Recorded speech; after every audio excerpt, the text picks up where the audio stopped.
The kick's power comes from the torque generated by the rotation of the hips. It's the same principle that cracks a whip.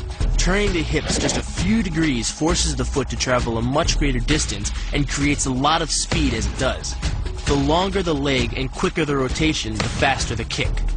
And unlike karate, Muay Thai fighters are also taught to strike with the hard bone of the shin. A Muay Thai kick can generate roughly the same force as a baseball bat, enough to crack a rib. It works like a point of a knife. All the force is magnified by being concentrated in a small, hard area. Even if the elbow doesn't deliver a knockout, it will almost always leave a nasty cut, and often getting in close neutralizes the opponent's weapon advantage. Then, in the clinch, we bring the power of the knee to bear. Unlike the kick, which relies on rotation to create power, the knee gets its power from leverage. Pulling our opponent down as we drive the knee up can deliver up to 2.5 tons of force, enough to lift a car. It's not the arms, but the legs that drive this.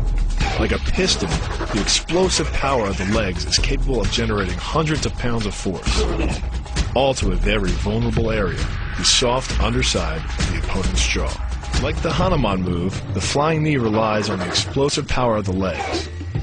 But rather than spread the power of our blow over two fists, it concentrates it into the spear point of the knee and combines it with the force of gravity.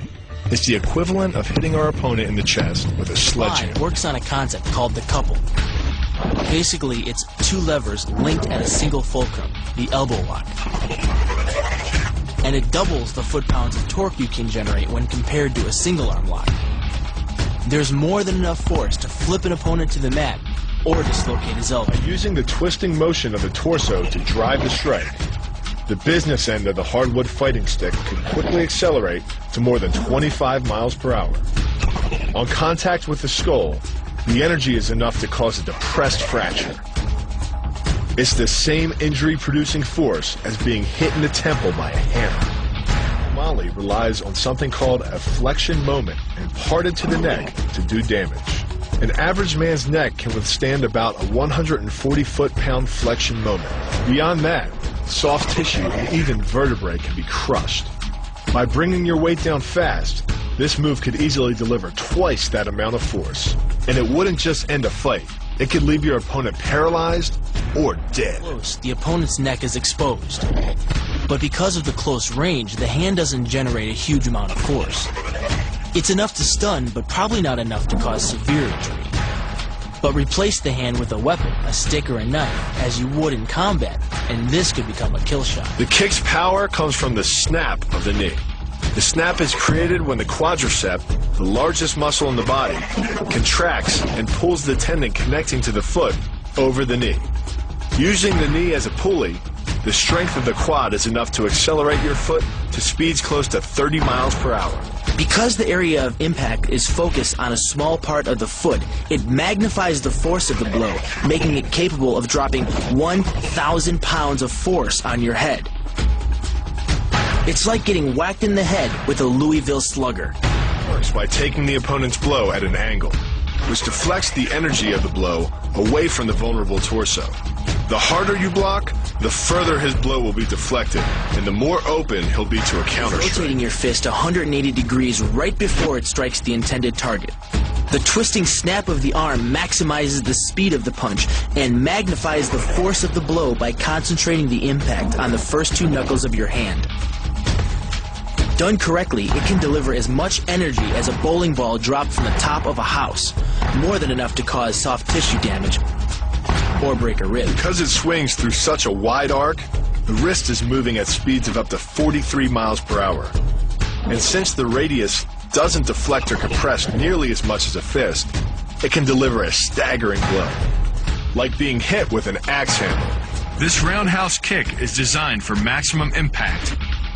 With the powerful muscles of the thigh yanking the tendon over the knee, the foot accelerates from 0 to 21 miles per hour in just 1/3 of a second.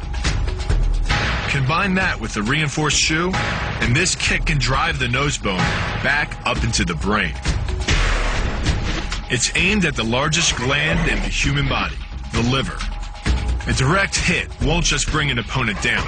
It can rupture the gland, causing severe internal bleeding.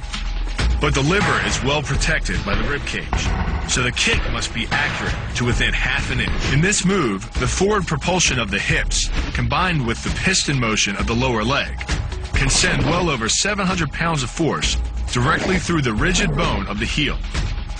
This impact won't just knock an opponent down.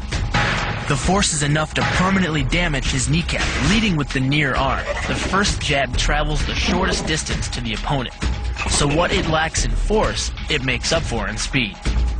The second punch, utilizing both the twist of the shoulders and the forward momentum of the kick, can carry over 4 times as much impact. And just a few hundred pounds of force to the temple is enough to cause a knockout.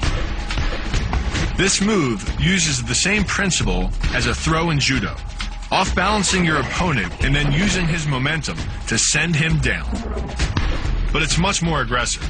The sweep here is actually a strike to one of the most sensitive areas of the body, the Achilles tendon.